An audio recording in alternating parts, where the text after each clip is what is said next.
Mele gbàgbé rẹ o bàbá, òṣòre mele gbàgbé, òṣòre mele gbàgbé rẹ o bàbá àgbà, òṣòre mele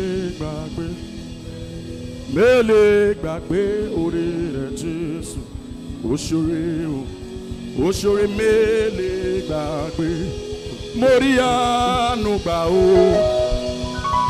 Morianu gbà o, Morianu gbà o lọ́dọ̀ bàbá. Morianu gbà o, Morianu gbà o, Morianu gbà o lọ́dọ̀ bàbá. Mo yìn ọ́ lógo, mo yìn ọ́ lógo. Ibi ẹ̀sìn mi dé, mẹ́mọ̀ pé mo lè débẹ̀ o, mo wá yìn ọ́ lógo. Engineer sir, please can I have the mic and the monitor please? Please, thank you sir. Mo yìn ọ́ lógo, mo yìn ọ́ lógo Ọlọ́run. Ibi ẹ̀sìn mi dé lónìí. Mo pé mo lè débẹ̀ o, mo wá yìn ọ́ lógo. Mo wà láyé, mo wà láyé, ọpẹ́ ló yẹ. Mo wà láyé, gbogbo ẹbí mi wà láyé, ọpẹ́. Will you raise your voice this night? Oh yeah, ọpẹ́ ló yẹ o. Can you raise your voice tonight? Come on.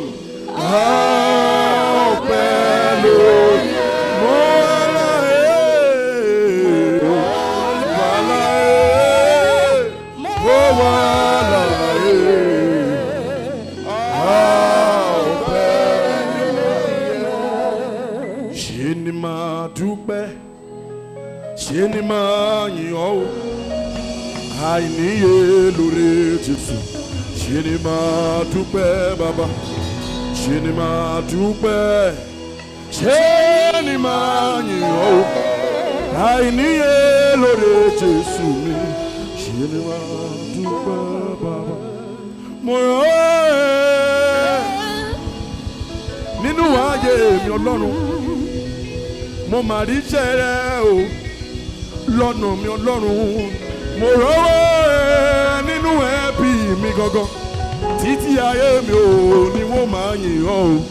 A ní ṣe ni máa dúpẹ́, ṣe ni máa yìn ọ́ o.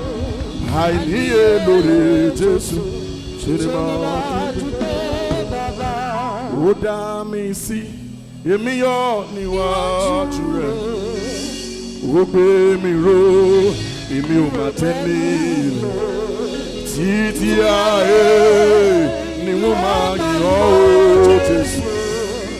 Yìn Olúwa, Olúwa dára. Ọlọ́run máa dá mi sí, èmi wá yọ̀ níwájú ẹ̀ o. Ó gbé mi ró, èmi ò máa tẹ́ni ilẹ̀ o. Títí ayé ni wọ́n máa yìn ọ́ o Jésù. Yìn Olúwa, Olúwa, àyìn ọba mímọ́, àyìn olórí wa, àyìn olùgbàlà, ìwọ ló ṣàgbára wa. Àyìn ọba tó pé, àgbẹ̀ ọ̀gá olórí wa, mo yìn olùgbàlà, ìwọ ló ṣàgbára. Nínú ewu ayé gbogbo òun pa mímọ́, jíjẹ mímú mi ní ọ̀run ló bá dé Ọlọ́run. Mo yìn ọ́ olùgbàlà o, ìwọ ló ṣàgbára mi. Àyìn ọba mímọ́, àyìn olórí wa, àyìn olùgbàlà o, ìwọ ló ṣàgbára wa. Ìlú kówókówó tọ́ta ń lù kò tún nílé mi Ọlọ́run. Lílọ bíbọ̀ mi kò déwu jẹ́ Ọlọ́run. mo yìn ọ́ olùgbàlà o ìwọ ló ń ṣàgbára wa bí ká máa tọrọ jẹ ká máa yálé ọ̀tá lọ́fẹ̀ẹ́ òtẹ́kẹ̀ yìí tẹ mọ́ mi lára mo dúpẹ́ ọlọ́run mi mo yìn ọ́ olùgbàlà o ìwọ ló ń ṣàgbára mo mọ rírì rẹ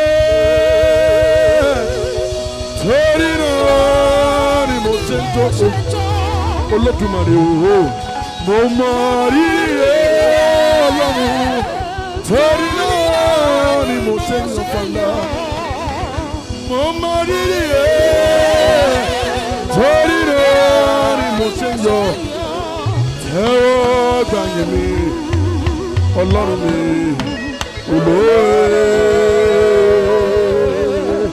tẹ́wọ́ gbàyè mi ọlọ́run mi olóore èmi yóò máa yìn ọ́ olúwa èmi yóò máa gbógo rẹ̀ ga o èmi yóò máa yìn ọ́ olúwa wọ́n pò kìkì o ẹ jẹ́ ká fínú dídùn olúwa olúwa àánú rẹ̀ títí lódodo dájú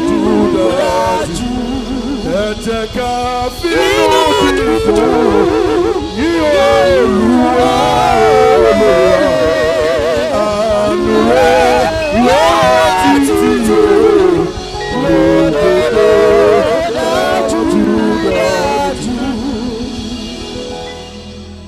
I will praise you, O my Savior. I will praise you, O my Savior. I will praise you, O my Savior.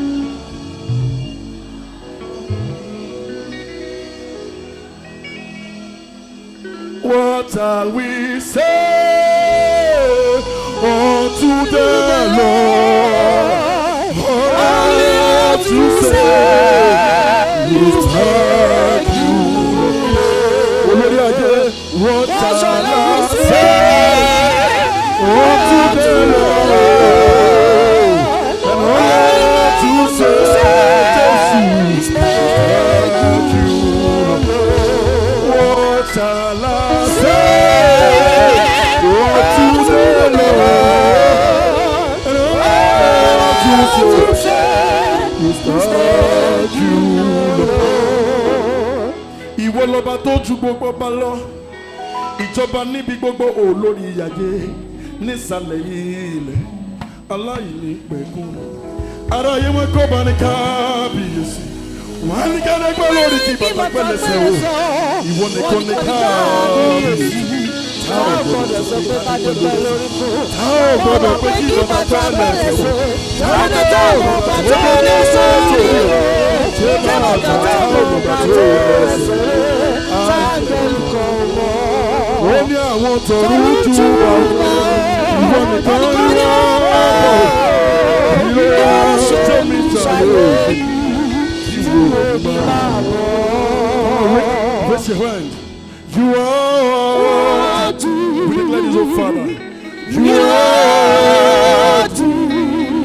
You are worthy of my praise. You are to. You are worthy. You are worthy of my praise. Mi oko kikire Olúwa, ìwọ ni yóò dá mi nídè, ìwọ ni kò jẹ́ kí ọ̀tá yọ̀ mí, ògo ni forúkọ rẹ̀. Ìyọ̀lá o, ìyọ̀lá. Come on, open your mouth.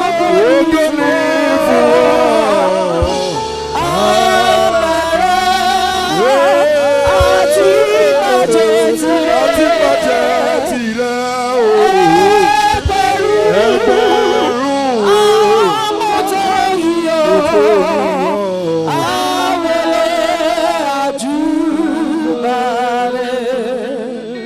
Jésù ti Nazareth, Jésù ti Nazareth, ẹ wo bó ṣe ràn mí lọ́wọ́.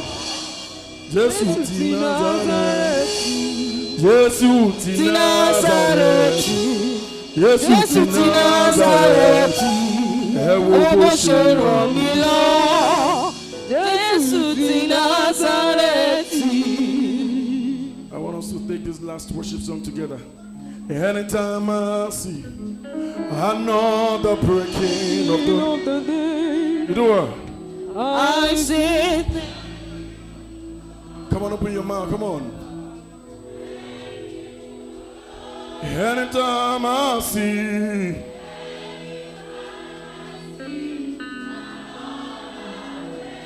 another breaking of the day, I say thank you, Lord.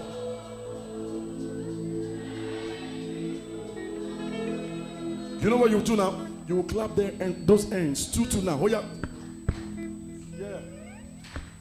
Ẹ wá wo ohun tí Jésù ṣe. Ẹ wá wo ohun tí Jésù ṣe. Alẹ́ wí lè ṣe. Alẹ́ ṣe lè wí. Ó rán ìrànwọ́ rẹ̀ sí wa. Ẹ wá ohun tí Jésù ṣe.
Jésù ẹ dára.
ọlọ́run rẹ̀ kọ̀ ọ̀nà iye yíyẹ mi ò mú fara mọ́ ọlọ́run bàbá lọ́la iye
trying to describe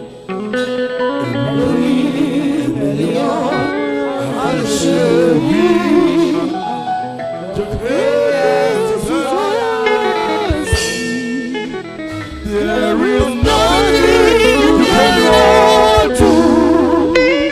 There's no mountain you cannot move. If you are saved, then you will do it. We're gonna try to keep in your hearts. No matter what is not doing it now. You are mighty. You are